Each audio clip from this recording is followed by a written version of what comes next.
ካብ መጽሓፍቲ ከላይ ቁነና ብሉይ ኪዳን መጽሓፍ ጥበብ ሰሎሞን ምዕራፍ 2 ክፉእ ምሕሳብ ክፉኣት ሰባት ብኽፍኣቶም ከም ዝስዕብ ይብሉ። ዕድሜና ሓፂርን ጭንቂ ዝመልኦን እዩ። መወዳእቱ ምስ መጽኻ መህደሚ የብልናን። ካብ ዓዲ ምዉታት ተመሊሱ ብምባል ዝፍለጥ ሓደ እኳ የልወን። ብዕድል ኢና ተወሊድና። ህይወትና ምስ ሓለፈት ከዓ ጭራሽ ከም ዘይተወለድና ክንከውን ኢና። እንፋስና ከምቲ ኡፍ እትብሎ ትኪ እዩ። ኣእምሮና ድማ ብሓይሊ ህርመት ልብና ዝተፈነወ ብልጭታ እዩ። እዚ ብልጭታ እዚ ምስ ሞተ ሰውነትና ናብ ሓሙሽቲ ክልወጥ እዩ። እንፋስና ድማ ክፍሊ ናይቲ ኣብ ሃዋህው ዘሎ ኣየር ክኸውን እዩ። ግዜ ምስ ሓለፈ ስምና ክርሳዕ እዩ። ንተግባርና ድማ ሓደ እኳ ኮቶ ኣይክዝክሮን እዩ። ህይወትና ከም ደመና በኒኑ ክሓልፍ ከም ግመ ብዋዒ ፀሓይ ክጠፍእ እዩ። ኣብ ምድሪ ዘሎ ዕድመ ከም ጽላሎት ሓላፊ እዩ። ሓደ እኳ ካብታ መዓልቲ ሞቱ ዘምልቕ የብልናን። እሱ ውሱን እዩ። ድሕሪት ክመሶ ዝኽእል ሓደ እኳ የለን።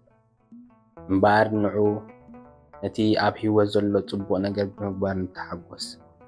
ከምኡውን ከምቲ ብህፃንነትና ናፃ ኮይንና ብገለ ነገር ከይተገደስና እንገብሮ ዝነበርና እናገበርና ነንበር። ብኽቡር ዋጋ ነቢት ገዚእና ንስተ ዝበለፀ ጨና ንጠቀም። ካብዚ ከም ዕምበባ ቀውዒ ጽቡቕ ዘበለ ሓንቲ እኳ ኣይትረፈና። ጽጌረዳ ከይነቐፀን ከይረገፈን ከሎ ኣሬና ክዳን ፀጉርና ንግበሮ። ንዑ ኩልና ብሓደ ኮይንና ናይቲ ግዲ ዘይብሉ ሓጎስና ምልክት ኣብ ኩሉ ቦታ ንግደፍ። ከመይ ህይወትና ካባና ሳብ ክንድዚ ብዙሕ እያ እትጽፍ። ንዑ ነቶም ድኻታት ንጨቁኖም።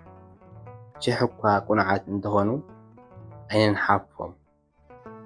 ንመበለትን ሽማግለን እውን ክብሪ ኣይንርእዮም። ዝደለናዮ ነገራት ክንረክብ ክሳብ እንኽእል ሓያላት እንተደኣ ኮይንና ንሕና ቁኑዓት ኢና ክንብል ኢና። ድኹም ኮይኑ ኣብ ቁም ነገር ዝበጽሕ ሰብ የልዎን። ንዑ ነቲ ጻድቕ መፈንጠራ ነዳልወሉ። ንሱ ኣብ መገድና ደው ዝበለ ዓንቃፊና እዩ። ንተግባርና ድማ ተቃዋሚ እዩ። መፍረስቲ ሕጊ ሙሴ ካህስቱ ፊት ኣቦታቶም እናበለ ጽርፈና ንሱ እዩ። ንኣምላኽ ፈልጦየ እዩ ዝብል ንገዛ ርእሱ ከዓ ወዲ እግዚኣብሔር ኢሉ ይጽውዕ። ንሱ ንሓሳባትና ብምሉእ እዩ ዝቃወሞ። ምርኣዩ ጥራይ ንዓና ስቃይ እዩ። ከመይ ኣካይዱ ምስ ካልኦት ኣይመሳሰልን እዩ። ተግባሩ ድማ ፍሉይ እዩ። ንሕና ብኡ ብልሽዋት ኢና። ንኹሉ ተግባርና ከዓ ከም ርኹስ ነገር ገይሩ ይቖፅሮ። ናይ ጻድቃን መወዳእታ ሓጎስ ከም ዝኾነ ይዛረብ። እግዚኣብሔር ኣቦይ እዩ እናበለኻ ይምካሕ።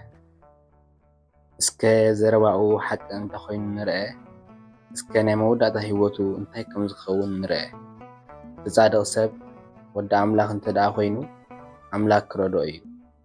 ካብ ኢድ ጸላቱ ድማ ከድሕኖ እዩ። ዕጉስን ዓቃልን ምዃኑ ክንፈልጥ ንዑ ብጸርፍን ብስቓይን ንፈትኖ።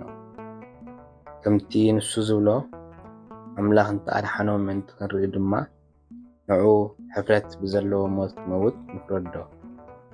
ክፉኣት ሰባት ከምዚ ኢሎም እዮም ዝሓስቡ። ግናኸ ብናይ ባዕላቶም ክፍኣት ዝዓወሩ ድጉያት ሰባት እዮም። ንሳቶም ነቲ ሕቡእ ምስጢር ኣምላኽ ዘይተረድኡ ቅዱስ ህይወት ኣስቢ ከም ዘለዎ ዘይተተስፈው ንጹህ ህይወት ዋጋ ከም ዘለዎ ዘይፈለጡ ሰባት እዮም። እግዚኣብሔር ንሰብ ዘይመውት ገይሩ እዩ ፈጢርዎ። እወ መልክዑ ዘለኣለማዊ ገይሩ እዩ ፈጢርዎ። ሞት ግና ብቕንዓት ሰይጣን እያ ናብ ዓለም ዝኣተወት። እቶም ዝሞቱ ከዓ እቶም ናቱ ዘበሉ ጥራይ እዮም።